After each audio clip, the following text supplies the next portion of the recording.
Hello, Internet. Today I thought we'd do a quick review of Laird's old apple brandy.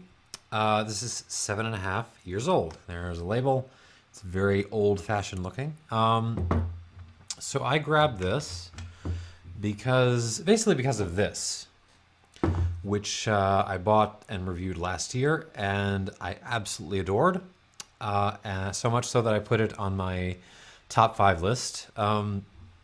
This is a single cask of theirs. This is a lot younger. This is about 4.5 years as opposed to 7.5.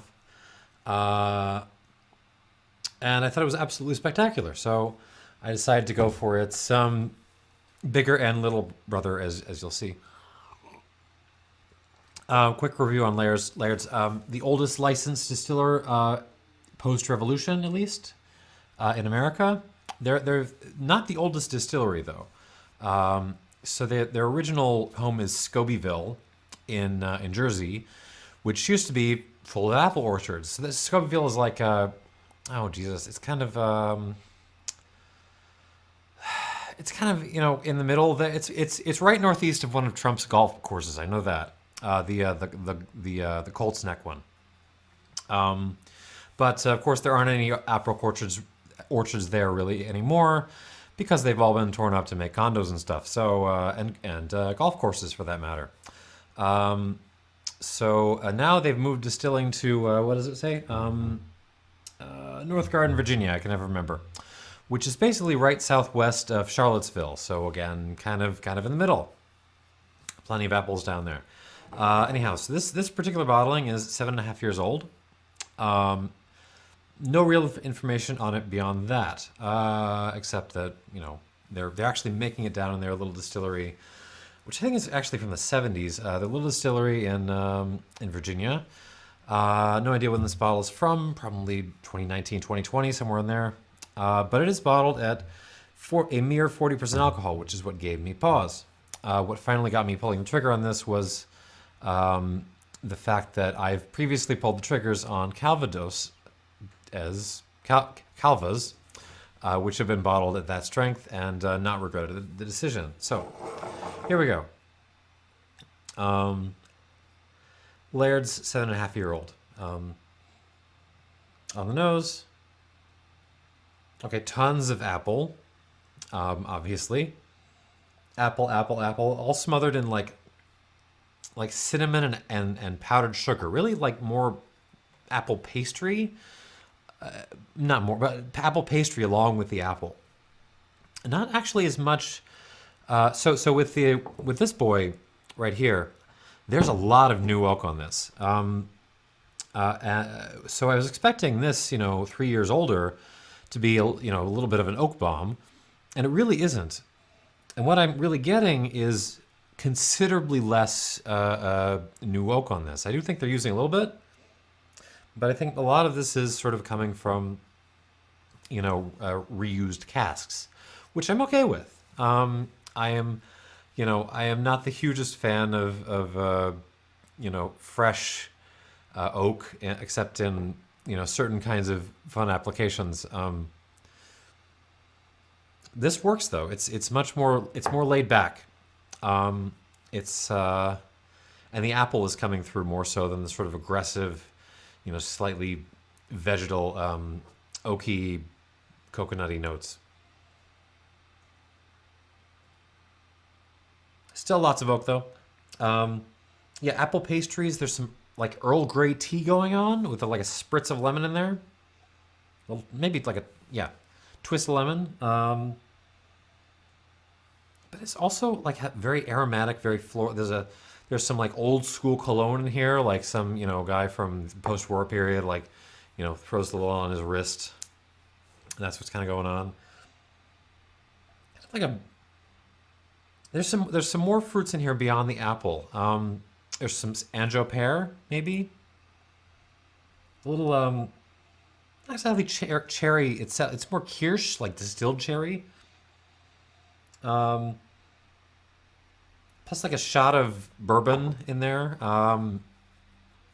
Maybe like a Buffalo Trace, like Ancient Age. Anyone else remember Ancient Age? You could kind of get that back in the day.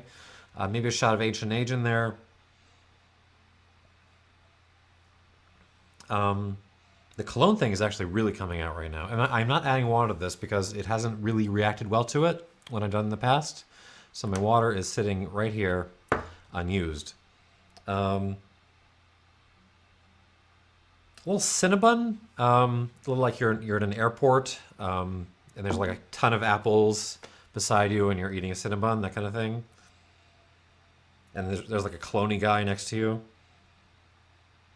And some kind of like a metallic rusty thing, like almost like a rusted old car frame, like you're in a junkyard and you're smelling the car frames. It's nice. There's a lot going on here. The problem with stuff bottled at 40% is often they really show up on the nose because they're interesting distillates, and then on the palate they kind of collapse. So on the palate.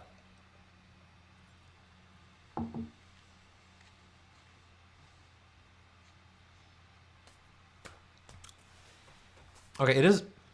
I would be lying if I didn't tell you it is a little bit let down by the strength. The finish is a little bit clipped in this, but it still has a nice mouthfeel, and the finish that is there, it's lovely. It has a lovely sort of deep lingering. Kind of we're on cologne again. The cologne-y, perfumey character, more perfume on the palate than cologne kind of character, like old post-war French perfume. And it's very crisp. This is very refreshing. It doesn't feel heavy or challenging in any way. Mm-hmm. Oh, it's just light and delightful. Crisp. Gala apple. That cinnamon note again, not quite Cinnabon-y. It doesn't have the sort of sugary sweetness to it. But definitely some like other apple pastries going on. It's like an apple strudel maybe. Some overstewed tea, like an overstewed Lipton's kind of thing. Clove, definitely clove. I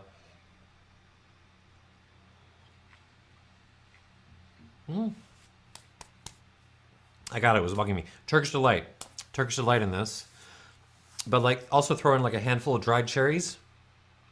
That sort of big perfumey note right alongside the sort of more floral candied Turkish delight thing. Something, what is that? Almost like a smoky almost a smoky paprika note. Like you get the stuff at Trader Joe's, the smoky paprika, and a slight like aniseed thing, but it's not quite. It's more like rocky than just straight up aniseed or even absinthe. It's more just like you went to Turkey and you had a shot of rocky. That's in here, and then there's like a kind of a cooling note on the finish, which is kind of pepperminty.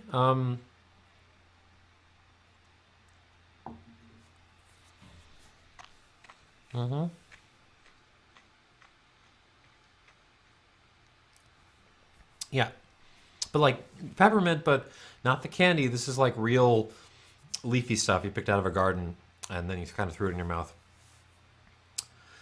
Maybe it still had a little bit of dirt on it. Very nice. This is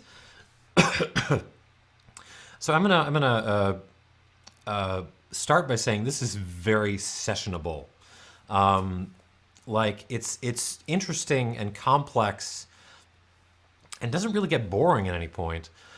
But at the same time, it's also not challenging at all. This would be a perfect option to give to someone who's just started getting into spirits, and you don't want to sort of throw something sugary and cloying and disgusting at them. You also don't want to throw something that's going to sort of blow their sinuses out. This is a perfect option for folks who are just getting into spirits, who want to be pushed a little bit, not too hard, or someone something to just start a session with. I mean, if you're organizing a tasting ever, One lesson I've learned when you do tastings, you always want to start with something that's good and complicated, but isn't going to challenge folks too much. That's more just going to kind of nail down their palates and kind of wake them up. This is a perfect option for that, and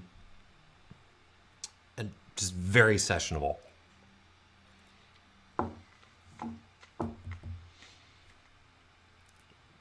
But it does not take water well, and it is not as good as the single cask. Nevertheless, I'm going to give this, well, I wrote down 84, and I'm going to give this a plus. The extra plus is because it is so approachable and so, versatile, really. So let's call it an 84 plus, and yeah, well done, Lairds. Yeah, this is, you could probably get this for 35 odd bucks where you are, depending, somewhere around there. And, if there was a 7.5-year-old, bourbon by an independent American producer somewhere in Virginia, say, I couldn't even bottle at 40%, right? It would be hard to keep people from knocking the door down. But because this says apple brandy on it, it's probably not going to get a lot of attention. And that's sad. That's really sad. So I want to go out and encourage you to try things like Laird's Old Apple Brandy, because I think they deserve more love than they're getting. Put down your bourbon for like 10 seconds. Try this out. That's what I got. Thanks for watching, and cheers.